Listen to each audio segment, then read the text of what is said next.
Hey, and welcome to Crunchy Stewardship. My name is Katie Fiola Jones. Chrissy and I have this podcast where we are very passionate about learning and sharing knowledge to equip others to steward their spiritual, mental, emotional, financial, and physical health in order to honor God in every aspect of their lives. Here in our podcast, we take deep dives into what it means to steward our lives as God originally intended for us, with the resources that He has given us. We look at a myriad of topics like food, medicine, finances, mental health, and tons more through a natural lens and with a biblical foundation. Today, I am actually here by myself. This is Katie, as I said. Chrissy is actually getting ready to go on a mission trip. So you could be praying for her. She actually leaves tomorrow as I'm recording this, I realize. And so, she's heading over to the Middle East. So be praying for her. She's going to be gone for about a week. And we realized that it just wasn't possible for the two of us to sit down to record another podcast before she leaves. We also realized that for our next week's episode, I'm either going to be doing another solo one or I'll figure something out while she's gone because usually we have a bunch of these like pre-recorded and then put them out. But with Chrissy's new job and with me moving and my schedule kind of being all crazy and me having Malachi around, it's just been hard for us to sit down and do these episodes as regularly as we would like to. So hang in there with us. We do plan to continue to put these out. If you've been listening to our show regularly, you may have realized that like a couple weeks ago, there was a Friday where we just didn't have an episode. That was actually partially my fault. I forgot to schedule the episode in time. And then I realized in the evening on Friday, and I was like, oh my gosh, I didn't schedule it. And I wasn't going to be able to do it until like Saturday night. And then we decided to just wait until the next week because we didn't have another one recorded yet. And we were like, well, we already missed this Friday, so we might as well just wait until the next Friday. So anyway, bear with us as we're trying to figure this all out. We will also likely be taking a kind of Christmas break starting in December and then come back in the new year with some episodes. It'll give us a chance to rest from needing to get these out as soon, but we also plan to like pre-record a handful of them to then be able to put them out regularly for you guys. We really love doing this podcast. We, aren't making any money from this. It's honestly just a hobby. And we've heard from so many of you that you have been enjoying the things that we have been putting out on our podcast. You've learned a lot. We honestly, guys, we love hearing from you. So if you haven't said hi before, we'd love if you were to leave us a message on Spotify. If you listen there, you can rate the podcast on Spotify. You can rate and review it on Apple. We'd love if you join us over on Facebook, Crunchy Christian Mamas on a Budget. We aren't as active on there as we'd like to be, but we do see the things that go in there. So if you're joining us and you're like, well, they don't even really post that much in there. Well, we don't spend a lot of our time on social media, but I do go on there whenever someone posts things because I get like a notification. So you can always reach us there, but also feel free to email us. If you are on our newsletter list, you get emails on a weekly basis from us when we put out new episodes. So hit reply. We see those. Actually, I don't know if I mentioned this. We did have an issue with our email like for a couple months that we did not realize. I don't actually even remember if I mentioned this to Chrissy. So if Chrissy, if you're listening to this, we had an issue with our email system. It was sending you guys emails. However, if you ever hit reply, it kind of got lost in the void because of the like reply to setting that the emails were set to. Anyway, we do have that fixed. I don't know how long that had been happening for. So if you have sent us an email in the last couple of months maybe, and you never heard back from us, your email got lost in the void of internet land. So feel free to email us again. We really do love hearing from you, and we will reply if we actually see the email. So it's working now, so please say hey. We've just been enjoying getting to hang out with you guys like this. So today I am solo, and I guess I'll first start off with my random revelation of the week. It comes at us from a book that I am currently listening to called Bad Therapy.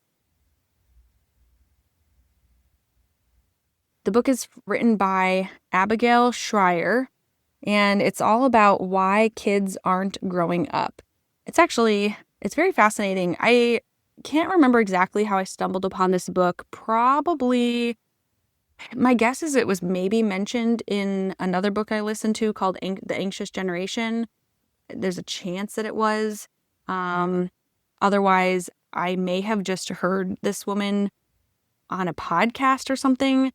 But all I remember is that it was on my want to read list, and I kept coming across it, and I was like, this one actually sounds really fascinating, because I have noticed my husband is a youth pastor or a next generation pastor. He works with youth a lot, and I have noticed this trend in our younger generations of kids who don't seem maybe as resilient as maybe generations in the past. And I'll give you a quick example, because I actually use this example in the book, and I've actually heard of it from different students that my husband worked with.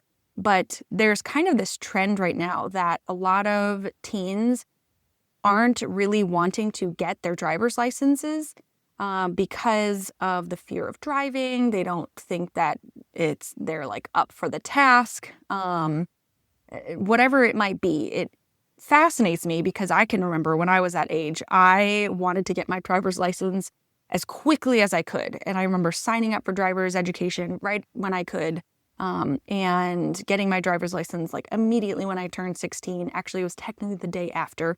But my point is that it baffles me that there are kiddos these days that don't want to do things like that, or they don't want to do things that like where they have to take a risk and put themselves out there. Granted, this is not every student. I know plenty of really awesome teenagers who are go-get-em kind of kids and, just are thriving. However, there is this kind of growing population of students who are kind of fearful and feel like they don't have the ability to do things and to kind of grow and to put themselves at risk and to expand and to put them in a place where they would fail, I think is really what it comes down to. So anyway, this book is really fascinating, and it has honestly been challenging a lot of the things that I have originally been taught about raising kids, about trauma and how it impacts students or kids in general, as well as something like therapy. And obviously the title of this book is called Bad Therapy. And so, okay, I'll just jump to where my random revelation is, or what my random revelation is. It's about this word that I learned from this book. It's Iatrogenesis. It took me a long time to be able to pronounce it. It's the name of I think the first chapter in the book, Iatrogenesis. And an iatrogenic injury is basically harm that results from a medical treatment or some kind of medical procedure, such as like a surgical error or like an infection that came from a surgery that you had, or you acquired it in the hospital, or you had some sort of side effect from a medication. So basically, it's any kind of harm or side effect from a medical procedure. Some other examples are even like side effects from chemotherapy, like hair loss, or allergic reactions to medication, or becoming dependent on painkillers from a prescribed medication. So it's some sort of injury that is done to a patient just as a result of a medical intervention.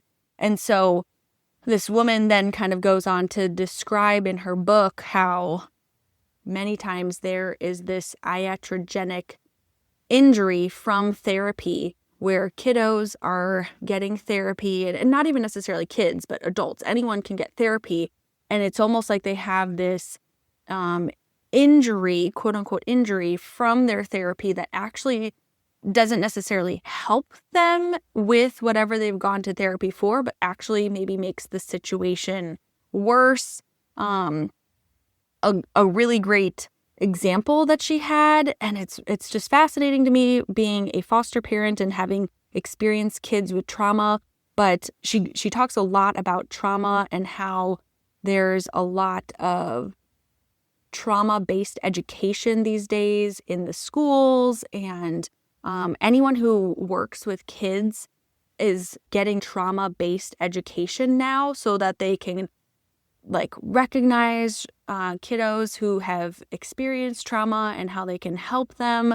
What the author is saying, what Schreier is saying in her book, is that it actually tends to harm kids maybe more than it's helping them by labeling them with trauma, with a trauma. And it can be as small as, I'm blanking on some of the examples, but it can basically be really big traumas, like physical or even sexual abuse. But even down to, my mom was just really tough on me, and more of an authoritative parent and stuff. But anyway, there's this scale of quote unquote trauma. And she's saying that now we're just labeling kids with even the most minute traumas as just a trauma student. And so therefore they get into this mindset of, oh, I've had trauma and now I can't thrive past where I'm at because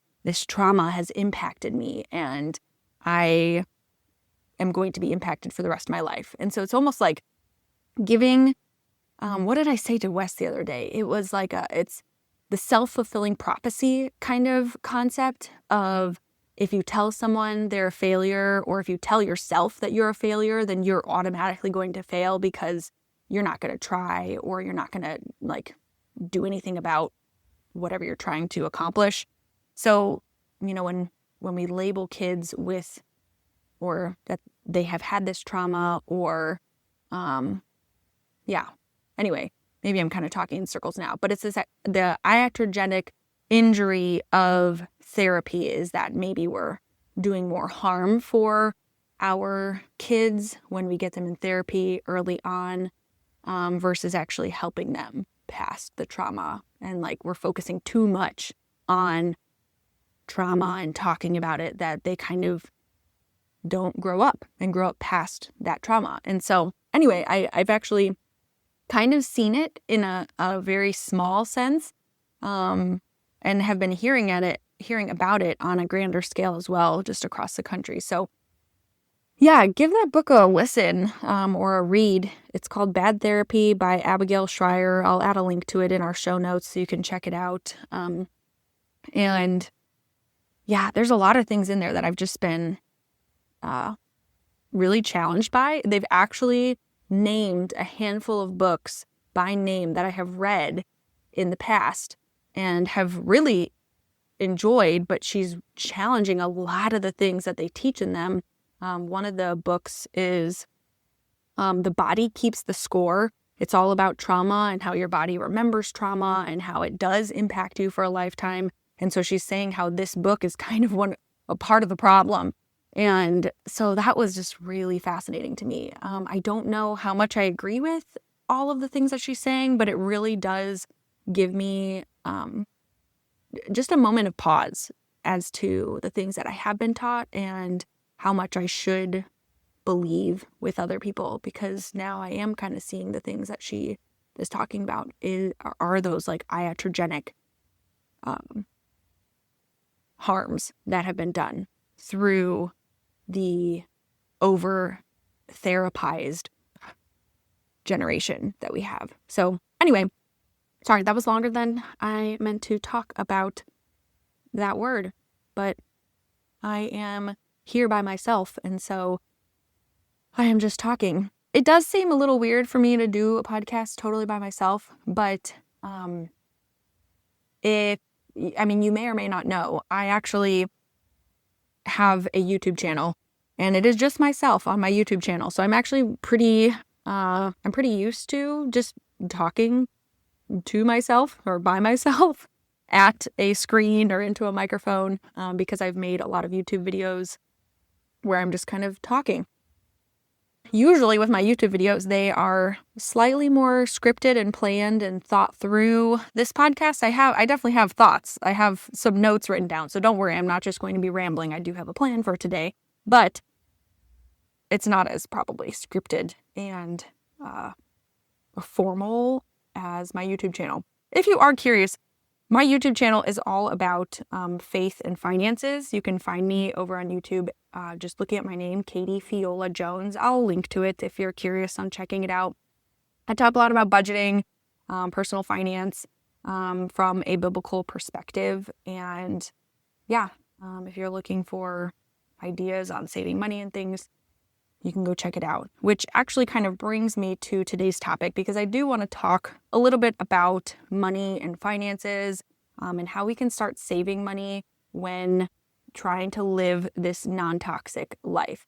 So that's kind of a cue into getting into today's topic. So in today's episode, I actually want to kind of expand on last week's episode, which was actually an introduction to the Toxin Bucket Theory. It's basically kind of this analogy used within functional and holistic medicine to try to explain how a person's body can gradually accumulate toxins and other stressors until it reaches a saturation point, which then leads to the onset of chronic symptoms or even disease. So imagine you have a bucket and that represents your body's total capacity to handle your toxic load. Everybody has, a different bucket size, and this is kind of due to your genetic variation, your genetic makeup, your detoxification pathways. In some situations, you may or may not have more or less efficiency at removing toxins. And so you may have a smaller bucket or a larger bucket. And so some people who have large toxin buckets can take in lots and lots of different toxins from different areas of their life. And it may seem like they're never detoxing a lot of it, but then they never actually end up getting sick. However, somebody else might be exposed to small levels of toxins and then become very chronically ill pretty quickly from stuff that doesn't make other people as sick. And so, we kind of have different bucket sizes. We all have like our detoxification system, which would be considered the drain of the bucket. And sometimes you're able to drain out and detoxify the toxins quicker than other people. Our primary makeup of organs that create the detoxification system are like your liver, your kidney. Chrissy and I talked about like your skin and how it actually helps to expel out a lot of toxins through like your sweat. Your bowels are also a part of that system as well. And your drain is basically trying to flush out as much of the toxins as possible. Our body is it's designed to withstand a certain level of toxins, but it needs to be draining properly so that it doesn't overload. Your toxin load is made up of environmental toxins, which are kind of the easiest things to point out. So environmental toxins are made up of pollutants in the air and our water, as well as exposure to pesticides, heavy metals, chemicals in our household and personal care products. We also are exposed to things like mold or even bad bacterias and yeasts that create kind of an imbalance inside of our gut primarily. But our toxins don't just come from the exterior, from our environment. They're also internal, and they're also just the choices that we make every day on our lifestyle. So you think about, your lack of sleep, even like exposure to certain stresses, whether it's emotional or something else. So if we have lots of stressors, lack of movement. So our toxin bucket is kind of made up of things that we can and we cannot control. However, we want to try to reduce our toxin exposure so that way it doesn't lead to various amount of things. Think about like chronic fatigue or even brain fog, aches and pains that are unexplained throughout our body, skin issues like rashes or breakouts. You could have hormonal imbalances even from the toxin inflow, which then can lead to infertility, which is a major issue that we're seeing across the world.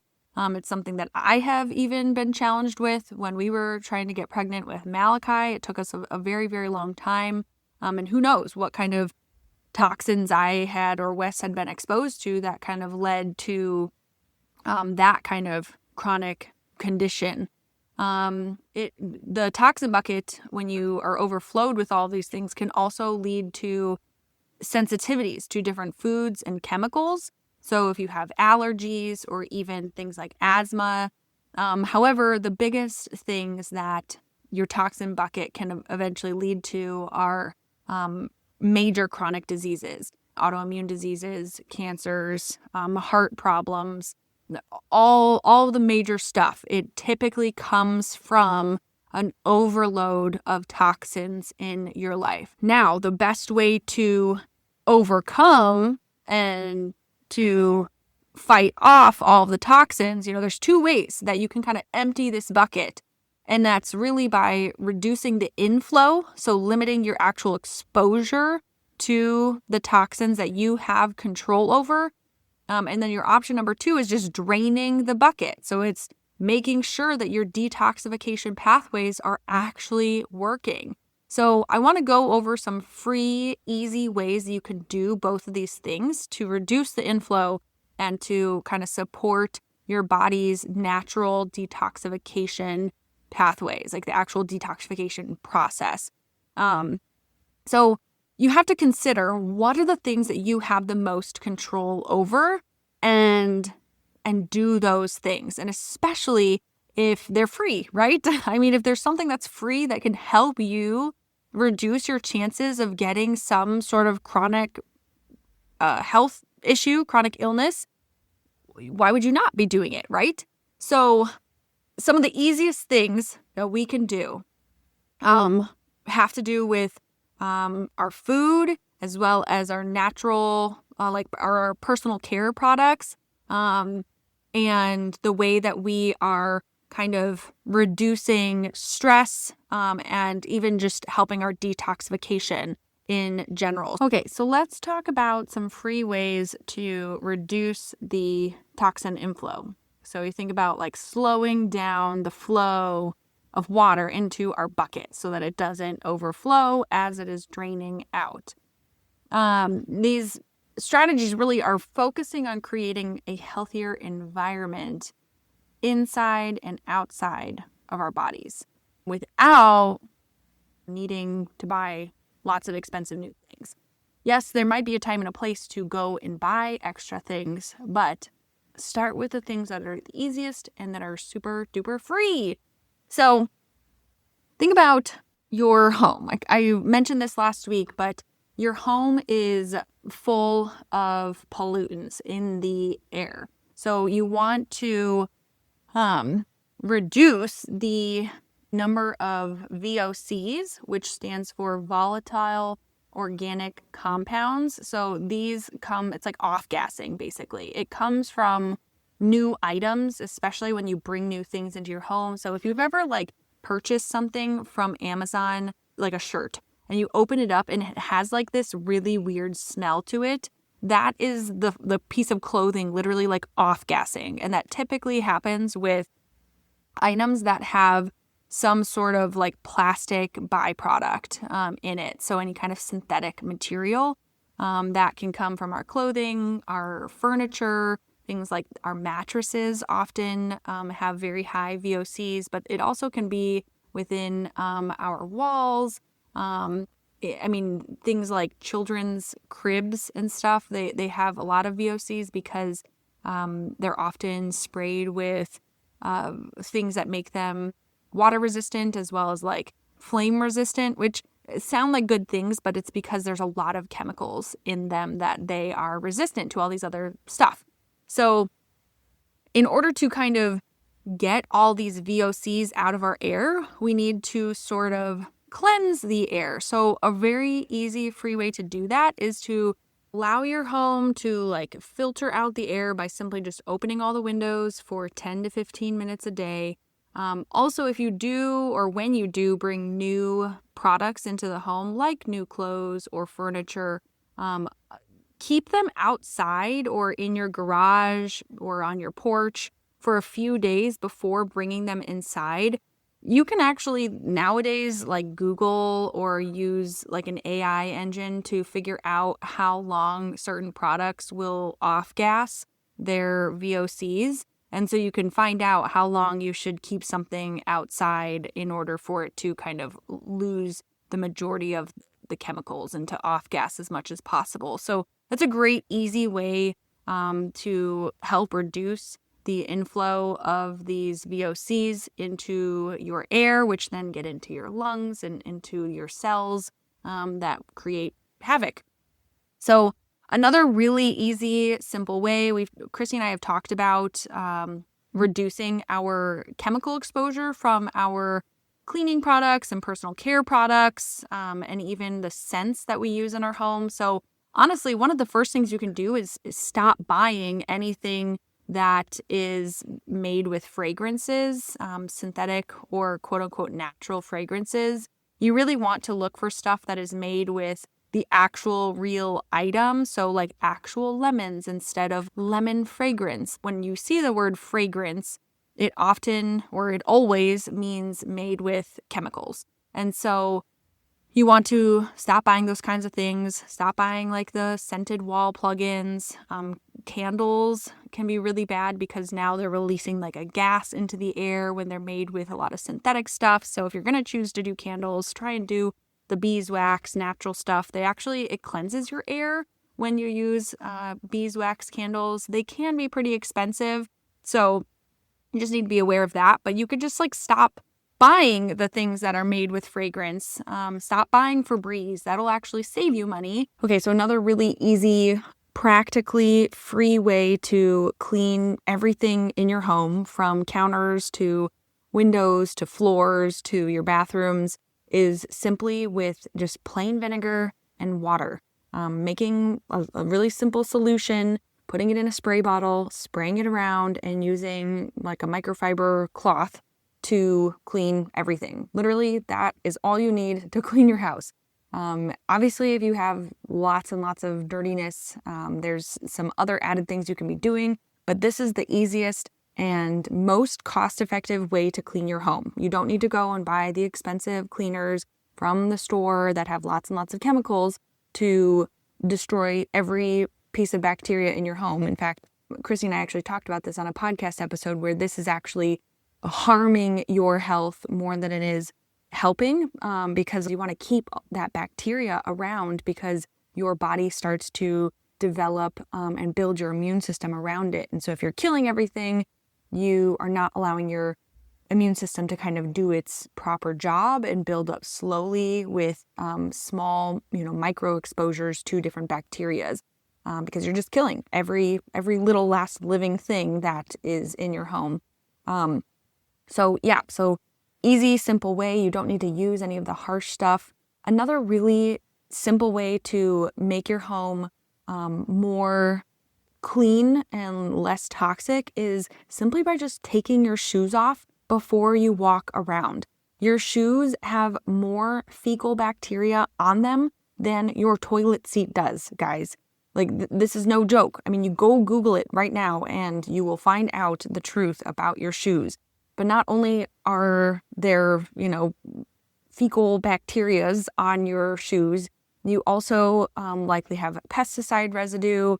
You could have chemicals from like the roads. Like, think about all the chemicals that they spray on your road onto your shoes. I've also learned that lead is often on the bottom of shoes. Just the dirt and dust from outside and whatever that holds all comes inside. And so even if it's not like, even if your shoes are kind of dry, dirty, you know what I mean? It's not like wet, so you're not like leaving wet marks everywhere, but just simply like leaving the particles of different things around your house may be fine if you don't have kids in your home. Like you may be thinking it is fine because you don't have little kiddos running around and you're like, oh, well, there's nobody licking the floors or eating things off of our floors, so it's fine. But really, if you think about all of the chemicals and different things that you are tracking into your home, and then later in the day, you end up taking your shoes off and walking around bare feet, with bare feet, your feet are now taking in and absorbing anything that you tracked into your home. Not only that, but then if you do bring in something like the pesticides into your home, it does get into your air quality when you just start moving around and things get shifted and stuff. And so it's a very easy way to live a little less toxic is just simply by taking your shoes off before you walk around the house. And even if you have the opportunity, leave your shoes like in the garage or on your front porch or something like that so that you're just not bringing them into the home at all. So another thing with your floors and your house, removing the dust is super, super important. So as I mentioned, like your shoes are bringing lots of stuff into the home. Well, then you start looking around the edges of the rooms and in places where you're not going as often, but you'll notice that there's just that fine layer of dust. And it's oftentimes like all of that junk that you are bringing into your home. Also things like those flame retardants that are in a lot of our clothing and our blankets and towels. And so you want to be dusting and cleaning that regularly. If you have air ducts, like a duct system, so if you have a forced air gas furnace, you want to be cleaning those out once a year because all that stuff then also gets into the air ducts. And then every time you turn it on, whether it's for your AC or for your heat, it just blows throughout your home. So you want to clean that out. And the best way to even just keep your air ducts clean is just by vacuuming your house regularly, cleaning up the dust. And so that way it doesn't just continue to track into the duct system of your home. So that is super important. I do think that it's recommended that you use like a wet, or just slightly damp cloth when you're dusting because it really does like capture as much of the nasty stuff as possible. Now I want to talk about EMF exposure. I have been going on a journey learning more and more about the radiation that we are exposed to and how it honestly could potentially be like the stem of a lot of the long-term chronic illnesses that many of us face these days, including things like cancer. But I'm not going to even go into the details of all the impacts that EMFs can have on our bodies. We'll save that for another episode. But if you are already kind of aware of that, or you are just simply wanting to look for easy ways to reduce your EMF exposure, there are a lot of really super easy free things that you can start doing today. Like you don't need to go buy anything, don't need to go do anything crazy, but simply just some options or some things that you can be doing, new habits that you can build for yourself. One is instead of using your cell phone up against your head, where the EMF exposure is then going directly into your skull, into your brain, talk on your phone with speakerphone as much as you can. I mean, obviously there's certain situations where you're not just going to like pop on your speakerphone and let everybody hear your personal conversations. But if it is possible, use speakerphone as much as you can. Try as best as you can not to put phones into your pockets, especially your front pocket. There have been a lot of studies now that have been showing that the EMF exposure from your cell phone, especially in your front pocket, can impact your fertility. And so for men, it kills sperm, and for women, it diminishes egg quality. And so if you can, just choose not to put it in your pocket. Ladies, put your phone in your purse and try and keep your purse away from you. If you do need to put it in your pocket, the thing that I have actually been doing is turning my phone into airplane mode when I know that it's going to be in my pocket. And if I don't need to be getting, if I know I'm not going to be getting any calls for a little bit and I don't need my cell phone on at that moment, I just simply put it into airplane mode and then I put it in my pocket. I do this often when I'm going in and out of my house to the car because I'm like, okay, it's just going to be a few minutes. It makes it easier because I'm carrying Malachi. And so I often do that.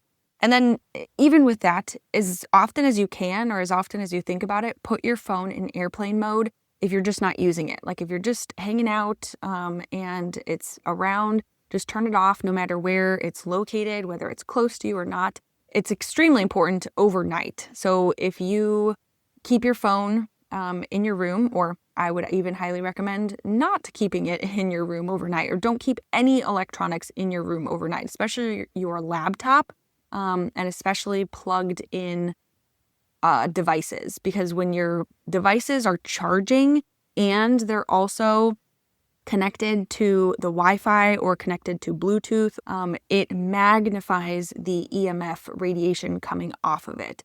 And so it's best when you're using it not to have it plugged in. So if you can, charge it and then use it without it being plugged in the whole time. Same thing with your phone. If you're going to use your phone, don't be using it while it's on the charger. The radiation that's coming off of it is much higher when it is plugged in.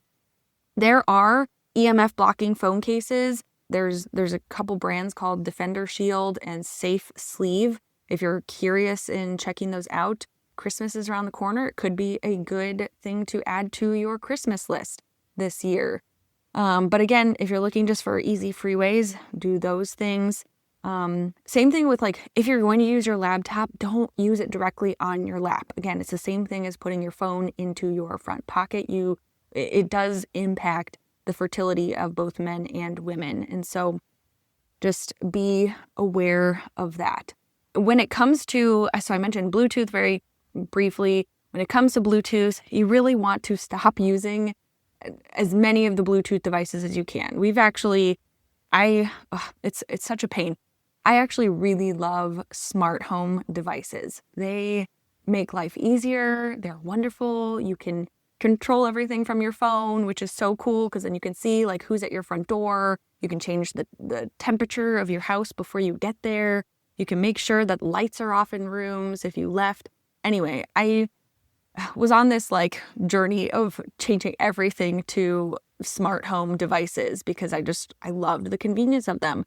But then I started learning about all the impact of the radiation on your body and how the toxic load can really just be overwhelmed. Your toxin bucket can be super overwhelmed with all the radiation that we're exposed to because, you think about it. You're in your home, you have Wi-Fi going all day. Usually if you're going to work or you're going to school or you're going to the library, you're going to the grocery store, everything now has 5G and has Wi-Fi and there's Bluetooth going and all the things. So we are exposed to so many chances to get that EMF radiation. And so if you can limit it as much as possible, that is the best route to go. So if you can stop using as many of these Bluetooth devices in your home, that is going to be the less toxic route. And so, yes, I have decided that we are going to, when we move into our new home, we're not going to be using these smart home devices anymore. And I'm still really bummed about it, but our health is so much more important to me than being able to see who is at my front door when they ring the doorbell, or that I can change the thermostat from my phone when we're not home or whatever. And my gosh, these days, it's so crazy to me, everything that has Bluetooth now. We're shopping for appliances for our home, and literally every appliance that you can buy for your kitchen these days now can connect to Wi-Fi and you can control them from your phone. And I'm in what situation do I need to connect to my oven from my phone? There are maybe so few instances where I'm oh, that sounds like it could be convenient, but I'm not going to be turning my oven on away from my home because that just sounds so dangerous to have this thing going that could, I don't know. Anyway, to me, that sounds crazy. And so that's an easy, like, okay, we don't need these devices. But now it's crazy because almost all of the new appliances out there come with Wi-Fi connectivity. In fact, I learned the other day that the oven that we have here at our temporary house has Wi-Fi connectivity.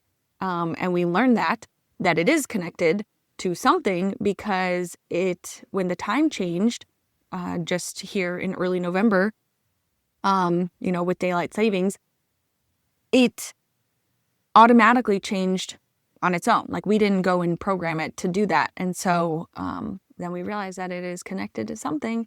And then sure enough, like really teeny tiny, there's the little Wi-Fi symbol on it. And I was like, holy cow, that is so crazy. So yeah, it's unfortunate. There's a lot of things that I'm like, man, there are so many little conveniences with having things connected.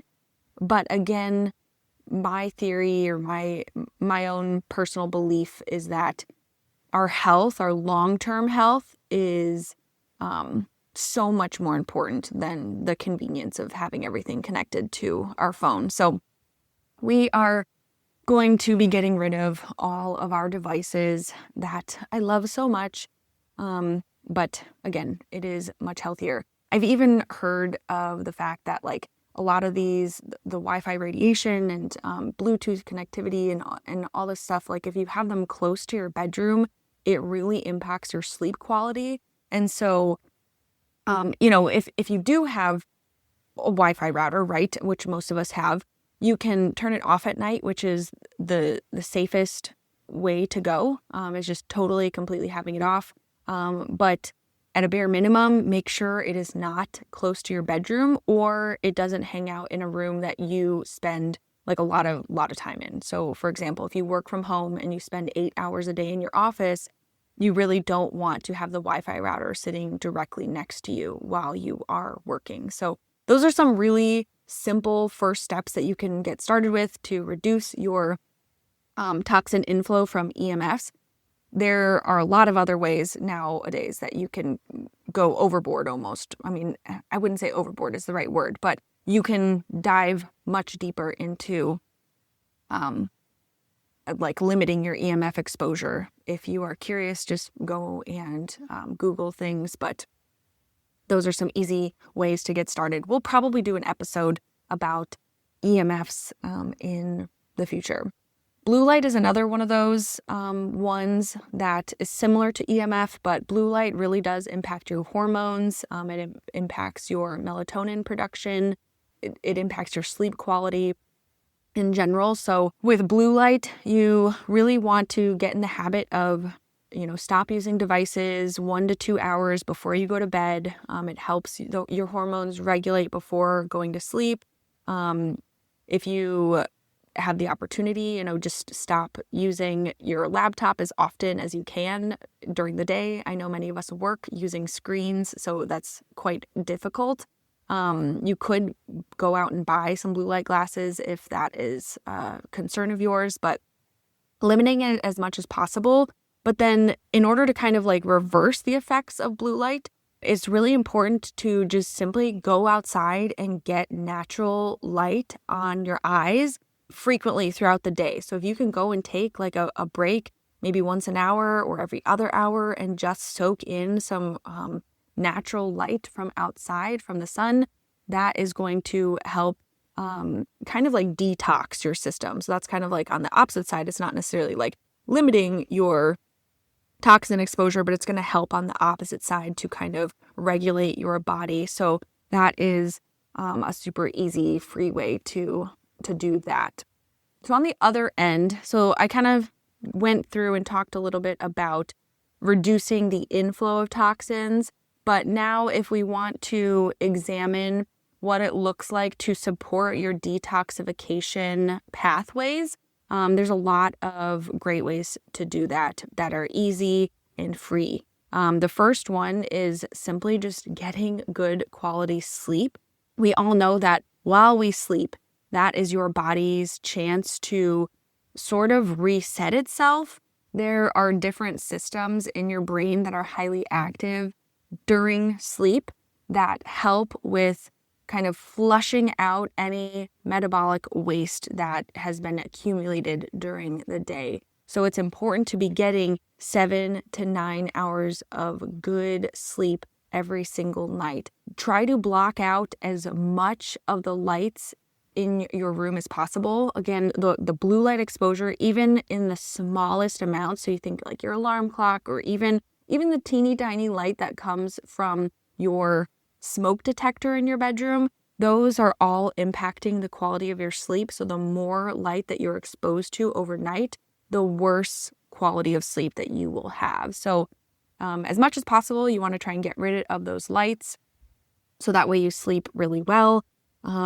And another really good way to kind of help your detoxification pathway is to reduce stress. Now, what's interesting about stress is that it is also a source of toxins, basically, but it also can help your detoxification process work properly when stress is reduced. So it's important to practice stress management. So when we are stressed out, when we feel anxiety, our body produces cortisol. And having high cortisol levels really burdens your body and slows down different bodily functions and processes, including your liver function, which the liver is kind of like the powerhouse of your detoxification system. And so if your liver isn't working properly, then you aren't going to be able to detoxify the toxins in your body as thoroughly and properly as needed. And so there are so many great, easy ways to practice stress management. Simply just doing deep breathing, that's free, and that's a tool that you have at your disposal at any moment. And so deep breathing is a great way to kind of help lower your heart rate and reduce the cortisol levels in your blood. Getting good sunlight also helps relieve stress. It helps your detoxification system kind of kick in by getting really good sunlight. Putting your feet in the grass. Chrissy and I have mentioned this before. It always sounds very woo-woo, but if you go outside with bare feet, I know as I'm talking about this, we're getting into the chilly season, so it's not going to be as possible for some of us who live in snowy areas. But as often as you can, or if you can, once a day for like 10 minutes, go put your feet in the grass, because your body actually absorbs some of the energy that is coming from the earth, and it helps your body to relax and kind of get back into sync. And so that is a really simple, easy way that you can kind of help your detoxification pathways open up, as well as it can help relieve some of the stress that you might be feeling throughout the day. Water is probably one of the most important things for detoxing. If you're not drinking water, your body has no way of actually flushing out the toxins. So your toxins expose through obviously going to the bathroom, but also through sweating. And so if you don't have enough water to do either of those things, then the toxins are going to pool up in your system, and then they end up creating inflammation and then potentially even long-term chronic illnesses. So water is very, very important. Chrissy and I actually had an episode where we talked about good water, meaning mineral-based water that actually helps to hydrate your body instead of just kind of going through your body and not actually hydrating it. So check out that episode where we talk about minerals in our water, but simply just increasing your water intake is probably going to be a good bet for anybody.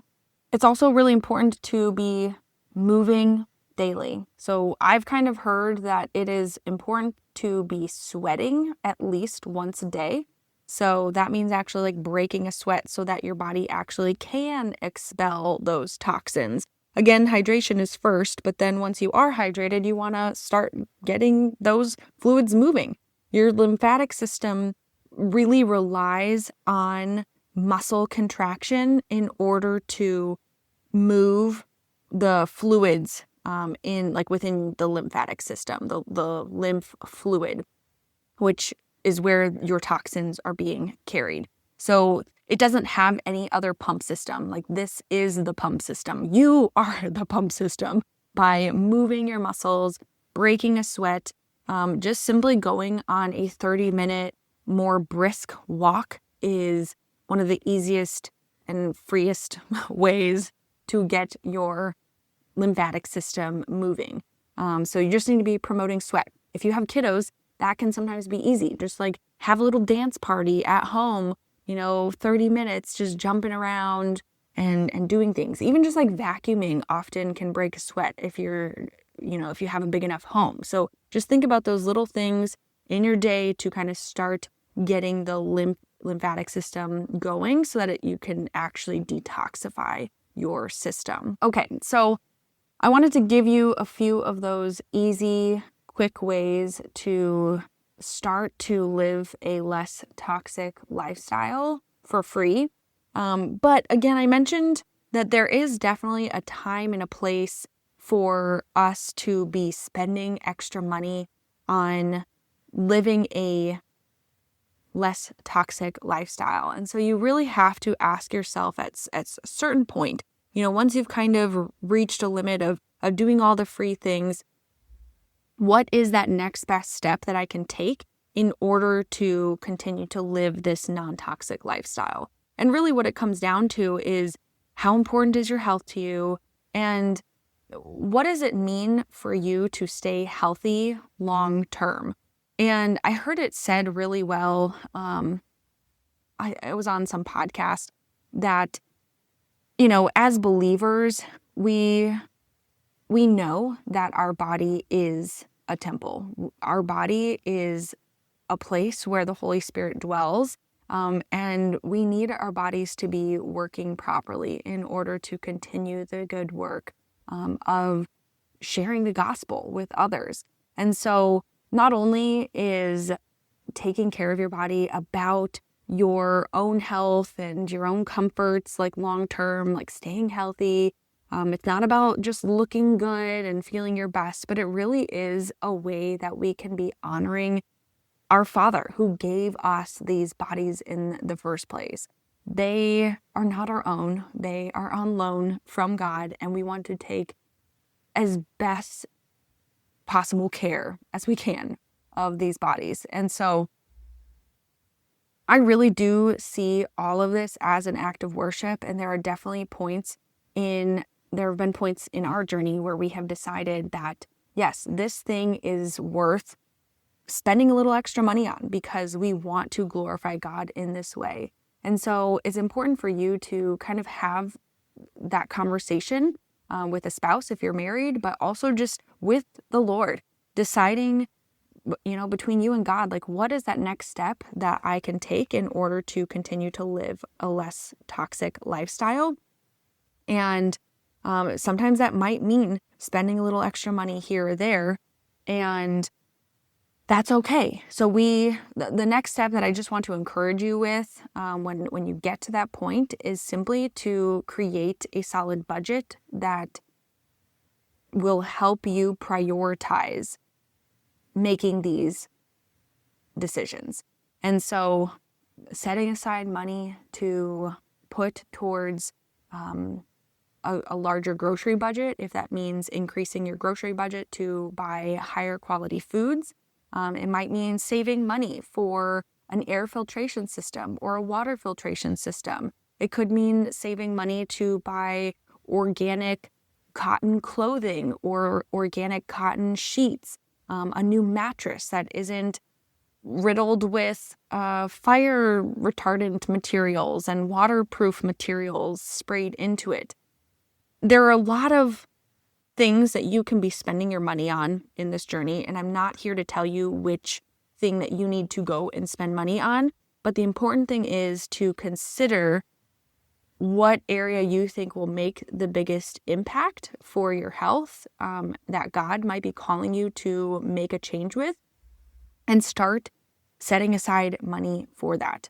If you've never budgeted before and need help figuring out what that looks like, I'll link to a few of the resources that I've created. I've mentioned a few times before and today that I am a certified Christian financial counselor, and I actually do this, help people with budgets for a job. That's my job. And so I have tons of free resources that you can kind of get started with and check that out, because it really is important. The way that we spend our money is also an act of worship. Many of us have had that conversation at church where we know the way we spend money can glorify God, or it can be glorifying ourselves. And so it's really important to consider the way that we are spending our money and how we can glorify the Lord with it, and how we can give thanks to Him through the way that we spend it, and how we treat our bodies. So with that, I will leave us there. I honestly could just continue talking because I love talking about all this, and but now I feel weird because it has been a long conversation, and I've got to get back to doing mom things and house things, and we'll see.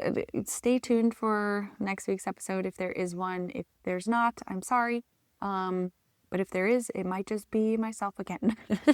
Okay. Well, with that, thanks so much for tuning in to this week's episode. Chrissy and I really do pray over you guys and pray that these conversations that we have, or these solo episodes that we have, resonate with you, and that they're helpful on your journey to living a less toxic lifestyle and glorifying God with your body and your health. And yeah, until next time, this is Katie, and thanks for listening to Crunchy Stewardship.